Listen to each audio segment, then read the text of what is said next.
नमस्कार दोस्तों, गार्गी क्लासेस पर आपका स्वागत है। डेट आज की 17 सितंबर 2022। देख लेते हैं इंडियन एक्सप्रेस की इंपॉर्टेंट न्यूज़ जो भी हम इस वीडियो में डिस्कस करेंगे। सबसे पहले हम बात करते हैं एक्सप्लेन पेज से। देखो, अभी मैंने पीडीएफ शेयर की है, ठीक है। Essay, GS paper 1 and GS paper 2, ठीक है, 2022 यूपीएससी मेंस के, ठीक है ना। अब उन पेपर्स को आप देखोगे तो आपको रियलाइज़ होगा कि एक्सप्लेन पेज से कितना ज़्यादा रेलेवेंट क्वेश्चंस बनते हैं सीधे। कारण क्या है कि यहाँ पर कोई भी चीज़ को, कोई भी पॉइंट को इवैल्यूएट किया जाता है तो वहाँ पर, यहाँ पर गवर्नमेंट के प्रोविजंस क्या है, या कोई भी प्रोग्राम बना है तो उसके प्रोविज़न क्या है, उसके पॉजिटिव्स क्या है, उसके नेगेटिव्स क्या हैं, ये सारी चीज़ें मिलकर के हमें पूरा एनालिसिस मिल जाता है। और उन्हीं डीप अंडरस्टैंडिंग के बेसिस पे क्वेश्चंस पूछे गए हैं। आप एक बार पेपर उठा के देख लेना, चाहे दोनों देख लेना, for GS paper 1, GS paper 2। और अब आज तो ऐसे पेपर भी आप नोटिस करोगे तो फिलोसफिकल अप्रोच पे ज़्यादा क्वेश्चंस हैं। इसका मतलब आपको खुद से उस थीम के इर्द गिर्द खुद को एक प्लान बनाने की ज़रूरत थी, ठीक है। तो उस पॉइंट ऑफ व्यू से देखा जाए तो न्यूज़पेपर का रेलेवेंस बहुत ज़्यादा बढ़ता चला जा रहा है, ठीक है। मेंस की अगर बात करें, प्रीलिम्स में तो, और वैसे भी देखा जाए स्टैटिक पोर्शन भी बहुत आया है, ऐसी बात भी नहीं है। जैसे स्ट्रेट क्वेश्चंस आए हैं। जैसे हम बात करें, जो national commission for backward classes है वो स्टैट्यूटरी से कॉन्स्टिट्यूशनल बॉडी बन गया, तो उसके ऊपर क्या काम करने के तरीके में क्या फ़र्क आया है, ठीक है, और क्या चैलेंजेस हैं, क्या इश्यूज हैं, उनसे रिलेटेड हो गया क्वेश्चन। ऐसे ही सुप्रीम कोर्ट के ओपिनियन से रिलेटेड केसेस, जो मैं बार बार अपन जब भी एडिटोरियल या फिर ये एक्सप्लेन पेज डिस्कस करते हैं तो केसेस का कोटेशन आता रहता है कि इस फलां केस में ये बात बोली, इस फलां केस में ये बात बोल दी। अब की बार 2 क्वेश्चन तो ऐसे हैं जीएस पेपर 2 में जिनमें केसेस को कोट करवाया कि भाई केस बताओ, किस केस में क्या बात बोली गई है। इस तरीके के क्वेश्चन भी बन रहे हैं। तो थोड़ा इस चीज़ को आप उन पेपर्स की जो पीडीएफ मैंने शेयर की है वो एक बार आप जरूर गो थ्रू करोगे, ठीक है। चलिए अब स्टार्ट करते हैं हमारे डिस्कशन को। फर्स्ट आर्टिकल है द चीताज आर कमिंग। देखो, बिग कैट्स की अगर बात करें तो 7 बिग कैट्स के बारे में हमें जानना जरूरी है, जो कि हम जान लेते हैं। बेसिकली जो ये बड़ी बिल्लियां होती हैं ना, इनमें अगर देखा जाए तो लायन, लेपर्ड, जैगुआर, ये ऐसे होते हैं जो कि रॉर कर सकते हैं। रॉर का मतलब दहाड़ सकते हैं ज़बरदस्त तरीके से। फिर इसके बाद में अगर हम टाइगर की बात करें, लेपर्ड की बात करें, तो ये भी रॉर कर सकते हैं, बट इनका जो साउंड है वो थोड़ा डिफरेंट मिलेगा आपको। और स्नो लेपर्ड जो होता है वो थोड़ा सा कह सकते हैं कि एक्सेप्शन है, वो दहाड़ने की बजाय बिल्ली की तरह आवाज़ निकालेगा, ठीक है जी। तो इस तरीके का ये पॉइंट हो गया। अब हमारे लिए जो भी बिग कैट्स हैं उनमें एक एक के बारे में थोड़ा जान लेते हैं। सबसे पहला है टाइगर। टाइगर का साइंटिफिक नेम है पैंथेरा टिग्रिस। 75 से 300 किलोग्राम्स तक का इनका वेट हो सकता है। इसके अलावा इनका अगर स्टेटस देखें आईयूसीएन में, that is endangered, okay. Gym Corbett's की हम बात करें, Jim Corbett national park Uttarakhand, वो आप कह सकते हो कि फर्स्ट नेशनल पार्क डिक्लेयर किया गया था। टाइगर, प्रोजेक्ट टाइगर भी वहीं से लॉन्च हुआ था। तो उसी पॉइंट ऑफ व्यू से ये इंडिया के लिए तो बहुत इंपॉर्टेंट एक, आप कह सकते हो कि बिग टाइगर्स में से एक है। और इसकी आप स्प्रेड देखोगे ना, इस पर्टिकुलर जीनस की या इस पर्टिकुलर स्पीसी की जिसकी हम बात करें टाइगर, इसका स्प्रेड है साइबेरियन टाइगा से लेकर के Sundarban delta, that means northern pole से लेकर के सुंदरबन, दैट मीन्स इंडिया तक इसका स्प्रेड देखने को मिलता है, ठीक है ना। तो बहुत बड़ी टेरिटरी है इसकी। और वैसे देखा जाए तो India, Bangladesh, Malaysia, south Korea, ये 4 ऐसे कंट्रीज हैं जिन्होंने इसको अपना नेशनल एनिमल के तौर पे भी डिक्लेयर किया हुआ है, ठीक है। तो ये आप देख सकते हो। फिर आप देख, ये ज़्यादातर सॉलिटरी रहते हैं। सॉलिटरी का मतलब इंडिविजुअल ज़्यादा रहते हैं। बाकी जैसे सोशल इंटरेक्शन जैसे लायंस में देखने को मिलता है वो इनमें नहीं होता है इतना ज़्यादा। सोशल इंटरेक्शन का मतलब खुद की फैमिली के साथ में रहना, ओके। फिर आप देख लो, यहाँ पर आ जाता है लायन। लायन का अगर देखो तो पैंथेरा लियो करके साइंटिफिक नेम है। 100 से 250 किलोग्राम वल्नरेबल कैटेगरी में आ जा गया। और कहाँ से कहाँ तक फैला हो सकता है, ये मेनली मिलता है तो अफ्रीका, एशिया, यहाँ पर, ठीक है। और ये एक सोशल कैट है, दैट मीन्स फैमिली में साथ में रहते हैं ये लोग, ठीक है। ये एनिमल हम पर्टिकुलरली बात करें और देखा जाए तो ग्रुप में रहना इनका प्राइड है बेसिकली। और वैसे देखा जाए तो ये कहाँ पर मिलेंगे, स्क्रबलैंड्स, मतलब छोटी मोटी झाड़ी घास फूस वाला जो एरिया होता है वहाँ पर इनका सर्वाइवल रहता है, ओके। और देखा जाए तो इनके, आप देखते हो फेस के चारों तरफ बड़े बड़े बाल होते हैं, मेन जिनको बोला जाता है, वो भी देखने को मिलता है। और वैसे देखा जाए तो अशोका पिलर हमारे जानते हो अशोका पिलर में 4 शेर हैं चारों दिशाओं में। इसके अलावा देखा जाए बकिंगम पैलेस में भी जो एंट्रेंस गेट है वहाँ पर भी जो है टाइगर को ही सिंबलाइज किया हुआ है। ठीक है, इसके अलावा नेक्स्ट आ जाता है क्या, जेगुआर। जेगुआर देखो मेनली मिलता है अमेरिकाज में। ठीक है, आप यहाँ देख सकते हो पैंथेरा ओंका। इसका वेट हो सकता है 50 से 110 किलोग्राम, नियर थ्रेटन्ड है ये। अब देखो इसमें क्या है, ये लार्जेस्ट कैट है अमेरिकाज में मिलने वाला।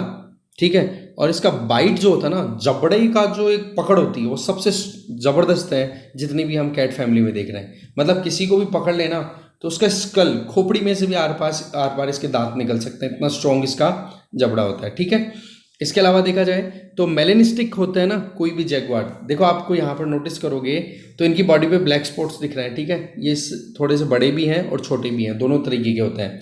तो ओवरऑल देखा जाए तो जब ये मेलेनिस्टिक हो जाते हैं, मतलब किसी भी जैगुआर में ब्लैक कलर डोमिनेट कर जाता है। ठीक है, बाकी कलर जो है वो साइड में ब्लैक डोमिनेट कर जाता है, तो इनका कलर अपीयरेंस कैसा हो जाता है, ब्लैक। तो इस तरीके के जैगुआर को, मेलेनिस्टिक जैगुआर को ब्लैक पैंथर भी बोल दिया जाता है। ठीक है, और ये आप देख सकते हो जैगुआर जो है वो पावरफुल, एक कहते हैं ना कि सिंबलाइज करता है पावर को। तो ऐसे में मायन से लेकर के एज़टेक सिविलाइजेशन जो भी रही है, ठीक है, अमेरिकाज में, उनका सिंबल के तौर पे इसको बहुत यूज किया गया है पास्ट में। Next is leopard. लेपर्ड की अगर बात करें तो इसका साइंटिफिक नेम है पैंथेरा पार्डोस। ठीक है, 30 से 90 किलोग्राम, वल्नरेबल हो गया। ठीक है, ये अपीयरेंस में देखो जैगुआर जैसा ही दिखता है, पर फर्क इतना सा है कि इसकी जो डॉट्स है ना वो थोड़ी छोटी है, जैगुआर की कई बार फैल जाती हैं, ये थोड़ा सा डिफरेंस रहता है। ठीक है, इसमें भी क्या रहता है मोर और लेस, कि अगर इसमें भी मेलेनिस्टिक कोई लेपर्ड है, वही चीज़ कि डॉट्स हैं वो सारे के सारे फैल करके पूरी बॉडी को अगर ब्लैक बना देते हैं तो इसको भी क्या बोल देते हैं फिर, वो ब्लैक पैंथर। ठीक है, चीज़ वही बताए। और जिम कॉर्बेट, ठीक है, उन्होंने जैगुआर लेपर्ड के लिए क्या बोला था, most beautiful of all animals. ये डॉट्स हैं बहुत ब्यूटीफुल बना देती हैं। अफ्रीका, एशिया में हर एक लैटिट्यूड पे आपको, एल्टीट्यूड पे आपको मिल सकते हैं ये। ठीक है, ब्लैक जैगुआर को, मेलेनिस्टिक लेपर्ड को क्या बोल देते हैं, दोनों को ब्लैक पैंथर बोल दिया जाता है, क्योंकि काले कलर के दिखाते हैं, कई वीडियोस भी देखे होंगे आपने यूट्यूब पे। ठीक है, स्किन में जो मेलानिन होता है उसकी क्वांटिटी बढ़ जाती है तो ब्लैक हो जाती है बॉडी, राइट, वो चीज़ है। Then comes snow leopard. Snow leopard की अगर बात करो तो पैंथेरा उंकिया, या फिर मैं प्रोनाउंशिएट गलत कर रहा हूँ तो आप देख लेना। ठीक है, ये इसका साइंटिफिक नेम हो गया, 25 से 55 किलोग्राम, वल्नरेबल कैटेगरी में आ गया। इसको माउंटेन्स का घोस्ट भी बोला जाता है, क्योंकि ये अपने प्रेस को अटैक करता है छुप छुपा करके। ठीक है, और फिर अटैक करने का जो तरीका होता है बहुत ही स्पीडी होता है इसका। ठीक है, मिलता कहाँ पर है, स्नो लाइन से ऊपर। स्नो लाइन का मतलब आप ये मान के चलो कि कम से कम 8000 फीट की हाइट से ऊपर। ठीक है ना, वहाँ पर ये देखने को मिलता है कि उस लाइन से ऊपर जितने भी माउंटेन्स की हाइट है वहाँ पर आपको स्नो मिल जाएगी। ठीक है, तो वो हो जाती है स्नो लाइन। तो स्नो लाइन से ऊपर वाले एरिया में ज़्यादातर मिल जाता है। और आप देख सकते हो ये रॉर कर नहीं सकता, दहाड़ने की इसकी क्षमता है नहीं। इसकी एक क्वालिटी ये है कि इसकी टेल, इसकी पूंछ सबसे बड़ी होती है। जितनी भी हम बिग कैट्स की बात कर रहे हैं उनमें सबसे लंबी पूंछ होती है इसकी, क्योंकि फिर आप इसकी हंटिंग देखोगे ना तो पहाड़ी एरिया में होता है और जंप करके ऊपर से नीचे, नीचे से ऊपर यूँ जाना पड़ता है अपने प्रे के लिए। तो इस चक्कर से क्या होता है, बैलेंस बनाने के लिए नौबत आती है, तो फिर वो पूंछ है वो बैलेंस बनाने में हेल्प करती है। दूसरा, सर्दियों में तो रह रहा है, तो जब खुद के चारों तरफ लपेट करके, और ये फरी होती है, बाल बहुत होते हैं। ठीक है, तो जैसे ही कभी रेस्ट करना हो तो अपने चारों तरफ लपेट करके और फिर बैठ जाता है, तो गर्मी भी जल्दी मिल जाती है। तो ये एक बेनिफिट हो गया। लद्दाख और हिमाचल प्रदेश में इसको स्टेट एनिमल का टैग मिला हुआ है। ठीक है, then comes genus Puma. Genus Puma की अगर बात करें तो ये डोमेस्टिक कैट जो होती है ना उसी का एक्सटेंडेड वर्जन है, यूँ मानो। ठीक है, उसी से रिलेटेड स्पीसी है ये। ओके, और इसमें जो जीनस प्यूमा में है वो मेन है कौन, कॉगर।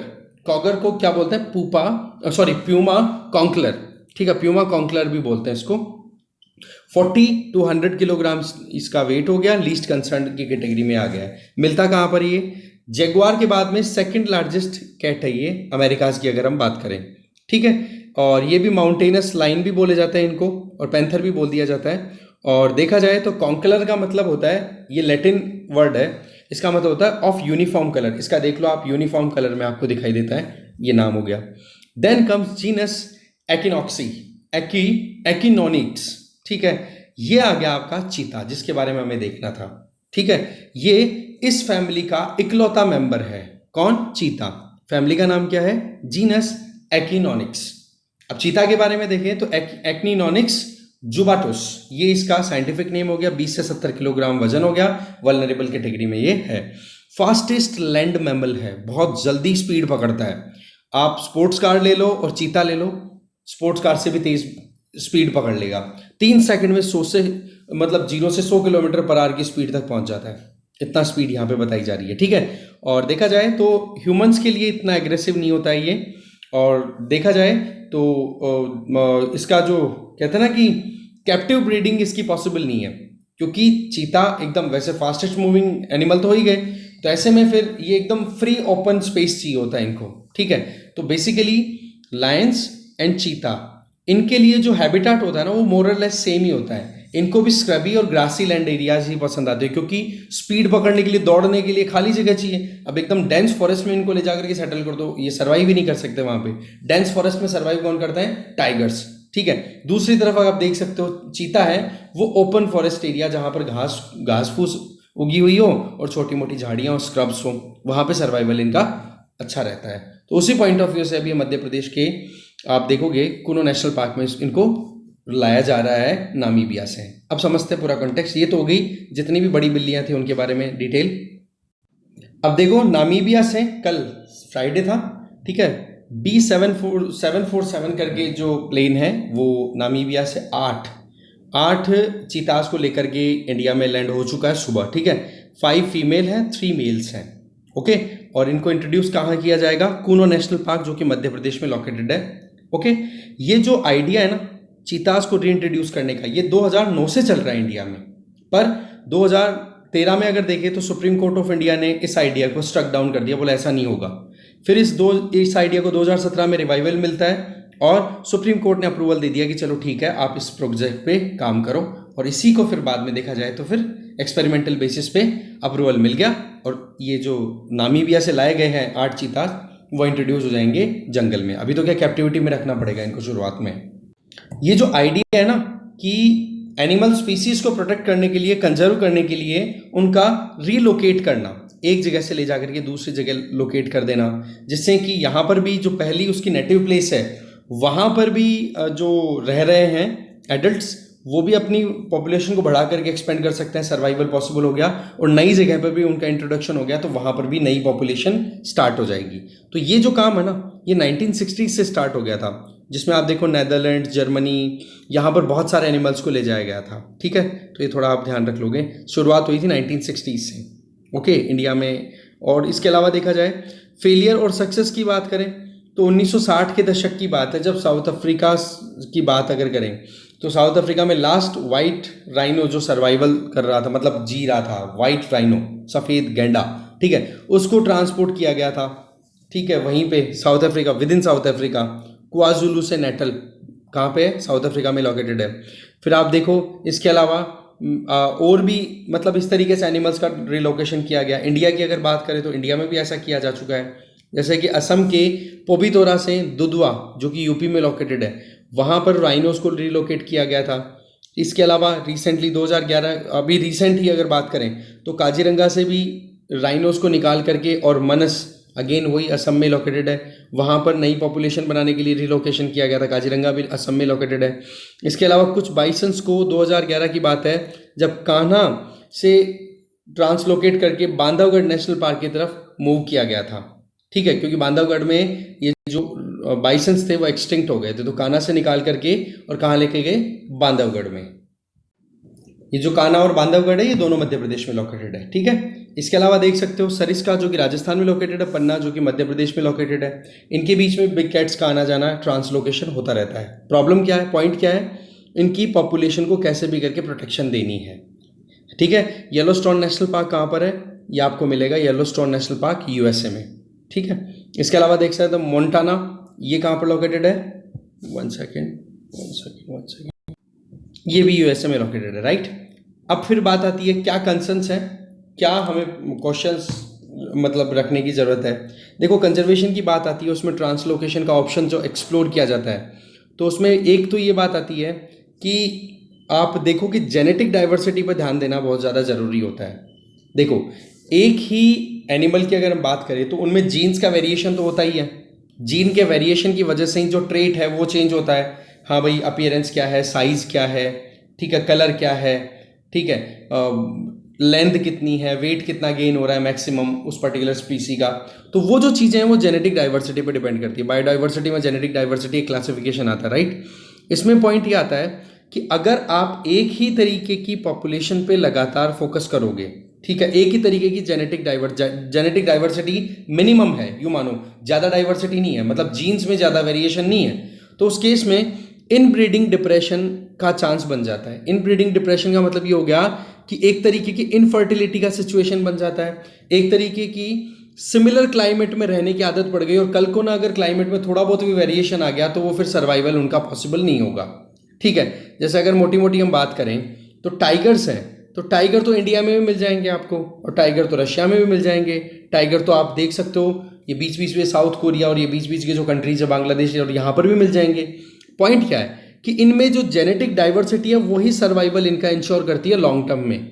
जितना ज़्यादा डाइवर्स जीनस होगा, जेनेटिकली डाइवर्स होगी कोई भी स्पीसी, उतना ही ज़्यादा सर्वाइवल के चांसेस होंगे, और जितना कम डाइवर्सिटी होगी उतना ही उनकी पॉपुलेशन श्रिंक करने जाने के चांसेस रहते हैं। और जब एक स्पीसी में इस तरीके का डिप्रेशन क्रिएट हो जाता है, जब वो बच्चे पैदा करने तक भी रोक देते हैं, ठीक है, उसी को इनब्रीडिंग डिप्रेशन बोलते हैं। तो नई पॉपुलेशन डेवलप हो ही नहीं पाएगी, तो फिर वो श्रिंक कर जाता है।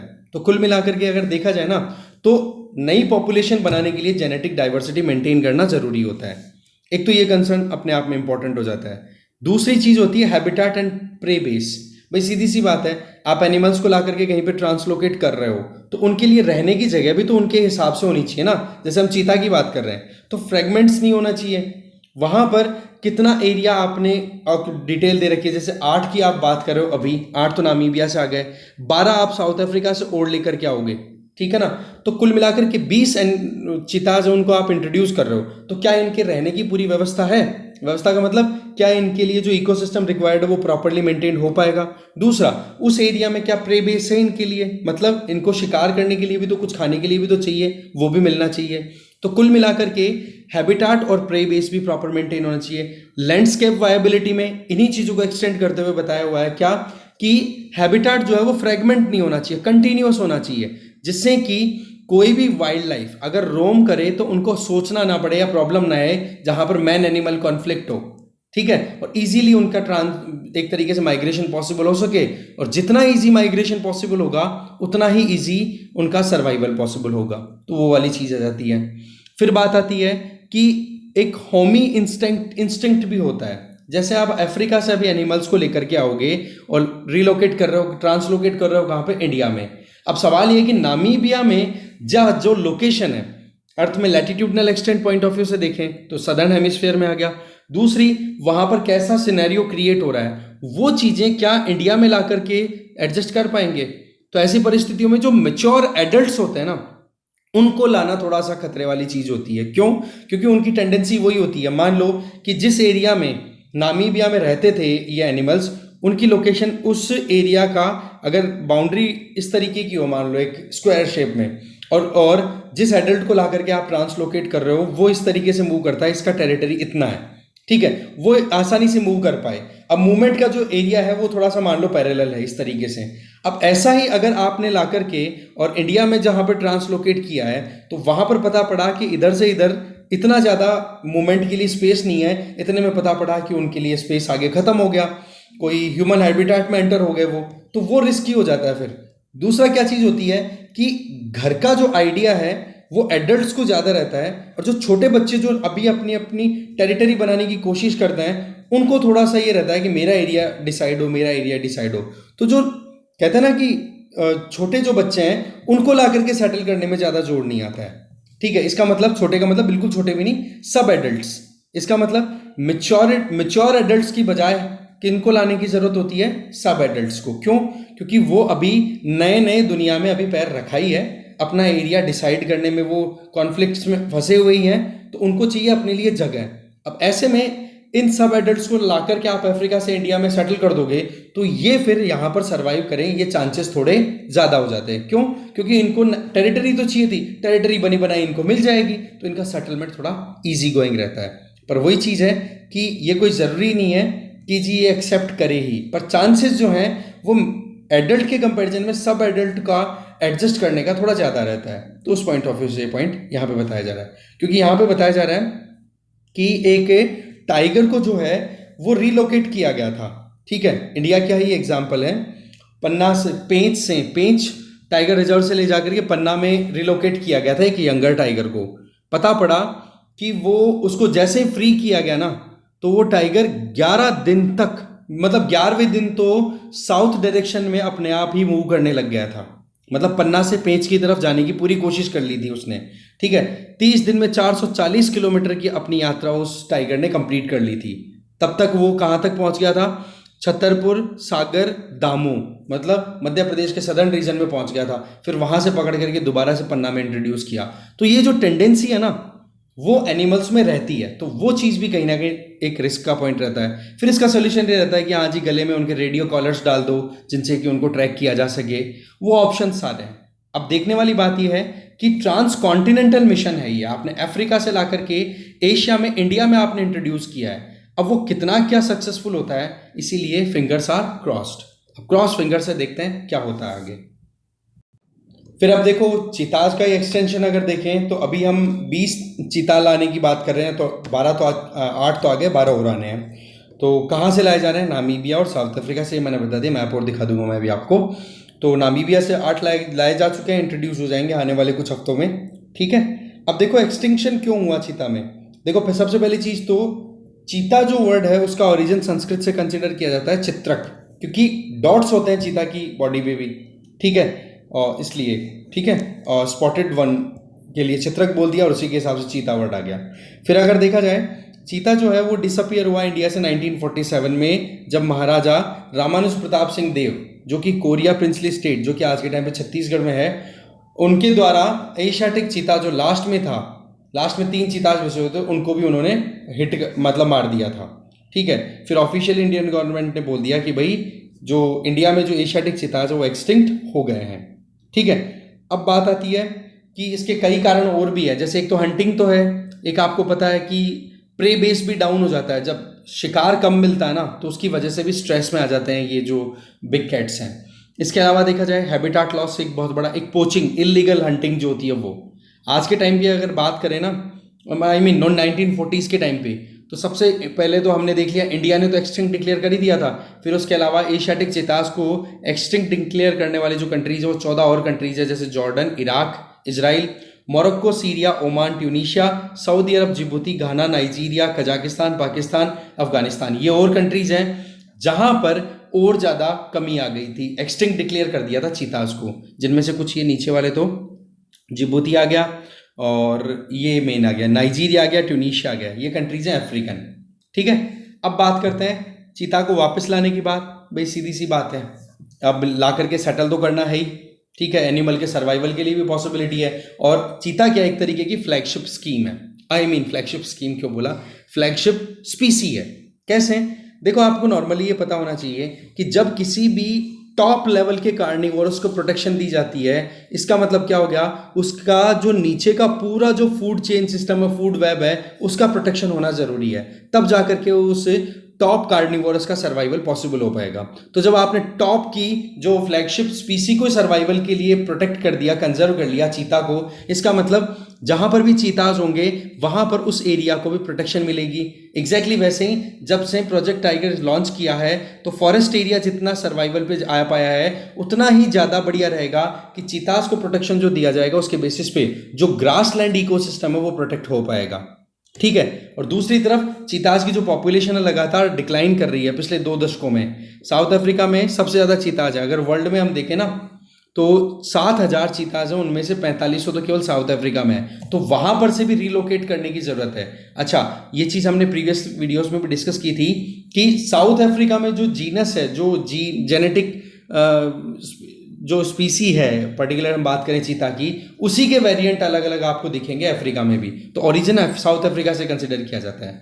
ठीक है, और दूसरी तरफ अगर देखें तो चीता और एशियाटिक लाइन, इन दोनों की जो हैबिटेट है ना वो लगभग लगभग सेम है। सेमी एरिड ग्रासलैंड्स होनी चाहिए और फॉरेस्ट थोड़ा बहुत स्क्रब्स हो जाए बस, मतलब घास फूस और झाड़ियाँ हो, इस तरीके का पैटर्न देखने को मिले, जो कि हमारे यहाँ पर गुजरात, राजस्थान और मध्य प्रदेश वाले स्ट्रेच में मिलता है। ठीक है, और वैसे देखा जाए ना तो एशियाटिक लाइंस को रिलोकेट करने की बात हम पहले डिस्कस कर चुके हैं, जो कि गिर वाले एरिया में लोकेटेड है गुजरात में, वहां से ला करके मध्य प्रदेश और इधर लोकेट करने की बातचीत चल रही थी। तो लोकेशन तो अच्छा आइडेंटिफाई कर रखी थी एशियाटिक लाइंस को लाने की कि हाँ गुजरात से ला करके वहां सेटल कर देंगे, वो तो हो नहीं पाया। पर उन्हीं साइट्स में से एक था कुनो नेशनल पार्क, और उसी में ला करके अब चीताज को इंट्रोड्यूस किया जा रहा है। मतलब लाइंस पे किया हुआ जो रिसर्च था वो बेनिफिट दे रहा है किसको, चीता ट्रांसलोकेशन को। डन, ठीक है। और कुनो जो नेशनल पार्क है ना, यहाँ पर प्रे बेस भी अच्छा है, ठीक है। और दूसरा कुनो जो है वो यहाँ पर रेनफॉल, टेम्परेचर, एल्टीट्यूड, ये सारी चीज़ें जो है ना वो मोर और लेस साउथ अफ्रीका और नामीबिया में जहाँ पर ये मिलते हैं चीताज,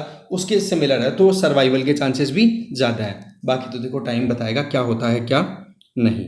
ठीक है, आगे चलते हैं। देखो आज का दिन है 17 सितंबर।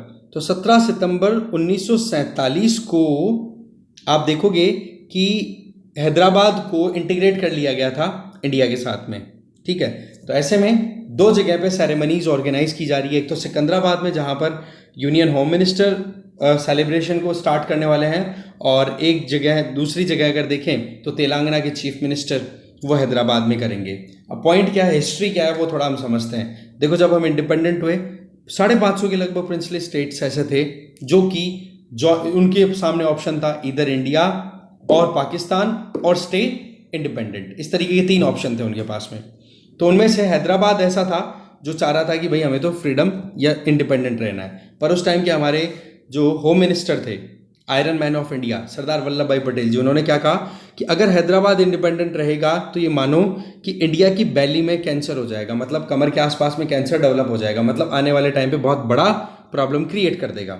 फिर आप देखो 1940s के टाइम पे एक पीजेंट मूवमेंट शुरू होता है वहाँ पे हैदराबाद प्रिंसली स्टेट में, जिसको लीड किया था कम्युनिस्ट ने।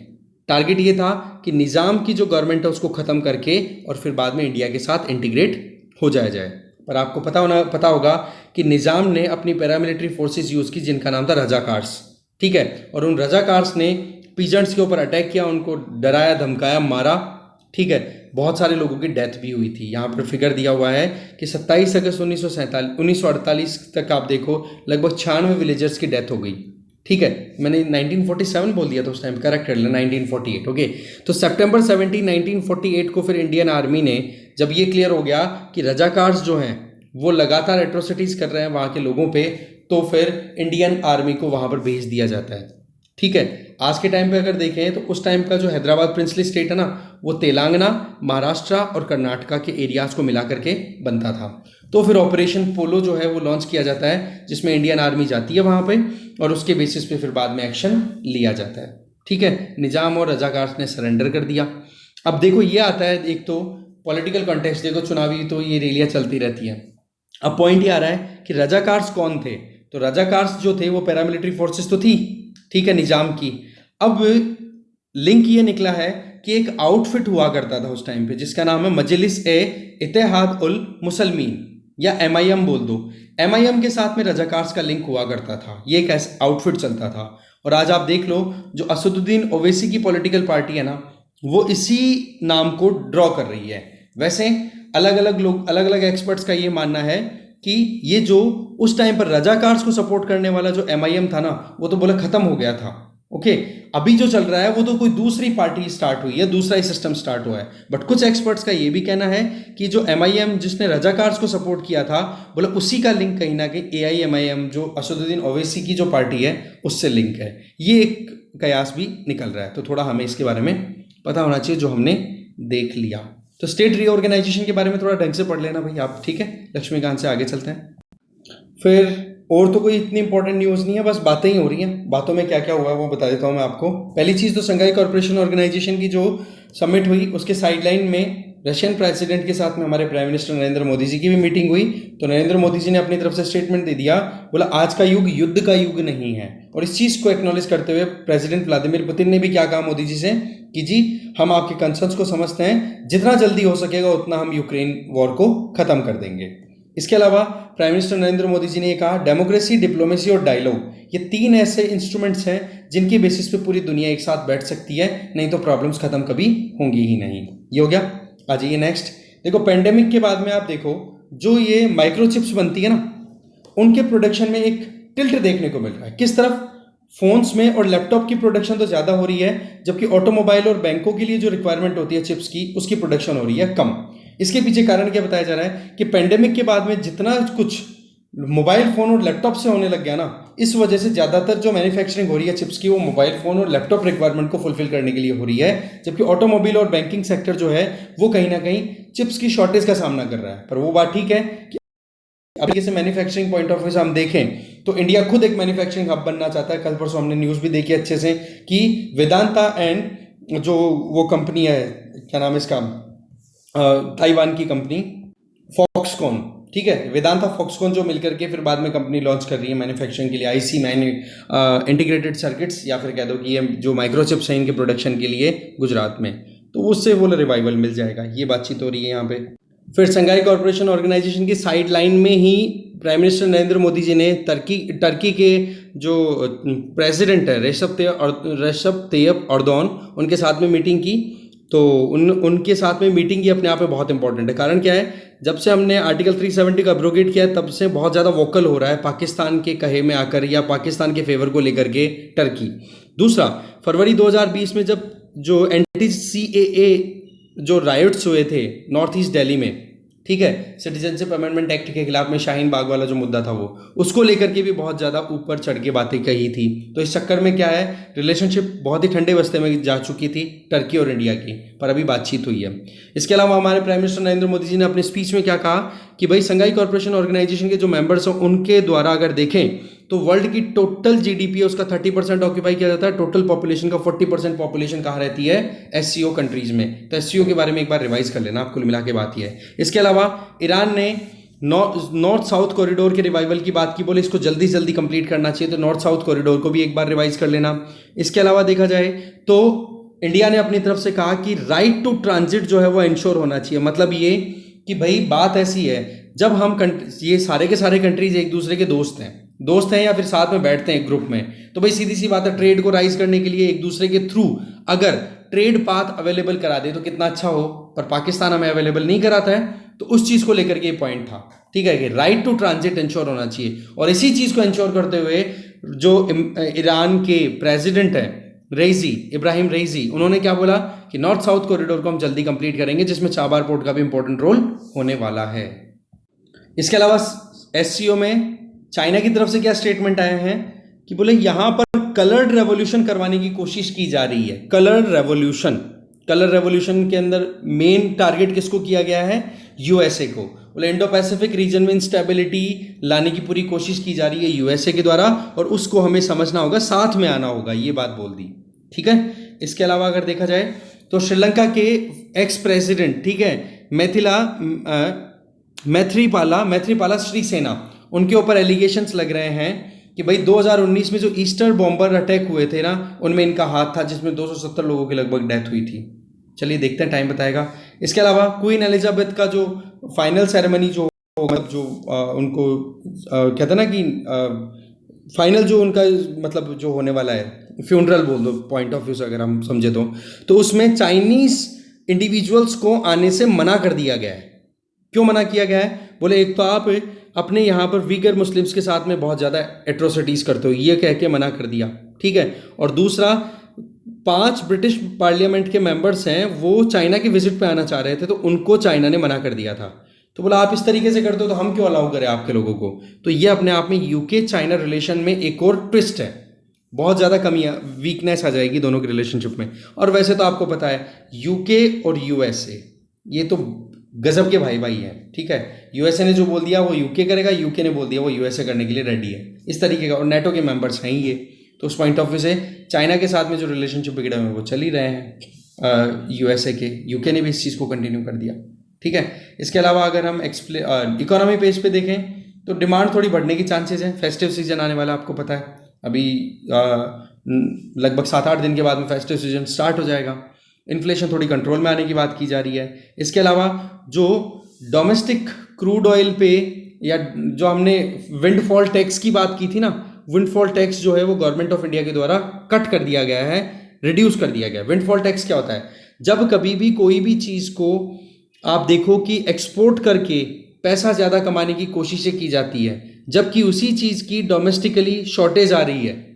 आप समझो, यहाँ पर क्रूड ऑयल की बात करें ना, तो क्रूड ऑयल को प्रोसेस करके डीजल पेट्रोल को आप बेचने की कोशिश कर रहे हो इंटरनेशनल मार्केट में, जिससे कि आप पैसा ज़्यादा कमा पाओ, जबकि उसी डीजल पेट्रोल की आपके लोकल मार्केट में कमी आ रही है।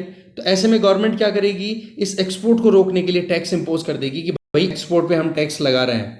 क्यों करेगी गवर्नमेंट? क्योंकि डोमेस्टिक डिमांड तो पहले पूरी कर दो, बाद में एक्सपोर्ट कर लेना आप, राइट? तो इस तरीके का जो टैक्स लगाया जाता है, such type of taxes are known as windfall tax. Okay, तो डिस्कशन में यही था। Thank you very much.